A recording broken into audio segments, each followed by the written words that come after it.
India முழுவதும் இருந்தும் சபரிமலை ஐயப்பனை தரிசனம் செய்ய ஏராளமான பக்தர்கள் தினசரி லட்சக்கணக்கில் செல்வதுண்டு.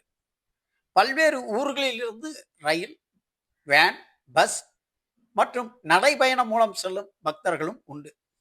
இவர்களில் ஸ்ரீரங்கம், திருச்சி போன்ற ஊர்களுக்கு நடைபயணமாக செல்லும் பக்தர்கள், வேன் மூலமாக செல்லும் பக்தர்கள் அங்குள்ள கோயில்களில் தரிசனம் செய்து கொண்டே சபரிமலைக்கு செல்வதுண்டு. அப்படி செல்லும் திருச்சி, ஸ்ரீரங்கம் செல்லும் பக்தர்களுக்கு அங்குள்ள அகில இந்திய பாரத ஐயப்ப சேவா சங்கம் அம்மா மண்டபம் அருகில் இலவச சேவை தேவைப்படும் ஐயப்ப பக்தர்களுக்கு தங்கும் இடம், உணவு இலவசமாக வழங்கப்படும்.